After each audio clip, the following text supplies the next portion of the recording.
Last Wednesday, West Broadcasting class visited the CBS affiliate in Philadelphia, WCAU TV.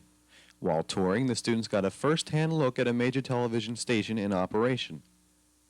The class first got to see the control room, where the producers, directors, and the audio and video technicians control all the programming for WCAU. Next, the students saw the newsroom, where the assignment editor was giving out various assignments to reporters for the day. In the newsroom, the class got a chance to see the weather desk, where Herb Clark constructs his weather reports, which include such things as maps and weekly forecasts. In the wire room, the class saw late-breaking stories coming in on the printouts from the many wire services that WCAU uses to gather news. The students were also permitted to visit the editing facility, where footage is pieced together to make the final product. The news exchange room consisted of a mass of videotape players through which all pre-recorded news stories are played. One of the highlights of the tour was seeing the set where the Channel 10 news programs originate. Of particular interest were the anchor desk and the weather set, where a technique called chroma key enables the viewer to see different weather maps and pictures on the screen behind the weathercaster. Also of interest were the cameras and teleprompters, which project the script electronically in front of the camera lens so that the newscaster can see the script while still looking directly into the camera.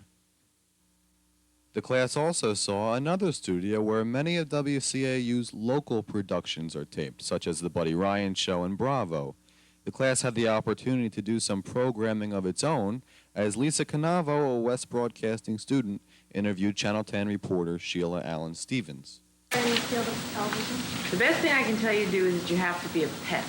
You have to be very aggressive. You have to go to school, and you can study all the journalism that you want in the world, but you have to really study people, because that's what being a reporter is. You have to get an English background, journalism background, radio, television background, and you have to be able to go up and stick that microphone in somebody's face and say, okay, I want an answer. So getting started is while you're in school, get in an intern program in college.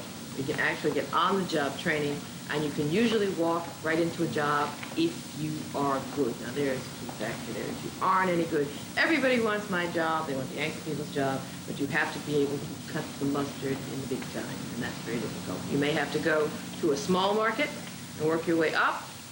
It's like Cut and Shoot, Texas, I think. It's one of the small, I made that city out for the famous that, and work your way up. What goes on to putting on television newscasts with viewers don't usually see? The viewers don't usually see that we come in the morning and they say, okay, we want you to cover that story. For 2 minutes of news, it takes us 8 hours to put it together. You need a crew, you need a reporter, you need research, and then the people turn on the TV and they just turn that dial and they think, whoa, they just popped up. It doesn't happen that way. It's a lot of work. You have to be prepared. Today I'm covering a story about someone who wants to change a street sign name to a famous West River Drive. They want to change it to Frank Palumbo Drive. And to do that, you have to know everything about the drive, how long it's been the drive, how long he was Frank Palumbo, why he should have the drive. First, you do about 3 hours of research. Then you take a crew and you shoot for 2 hours and you ask people questions and you put it all together. And viewers just think for 2 minutes pop up. What it is hard work, 9 in the morning to 9 the next morning.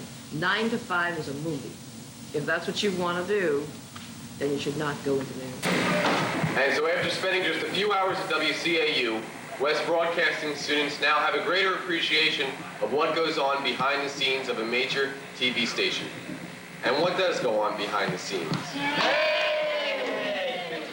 This is Rick Folbaum at WCAU TV in Philadelphia, reporting for Cable 18.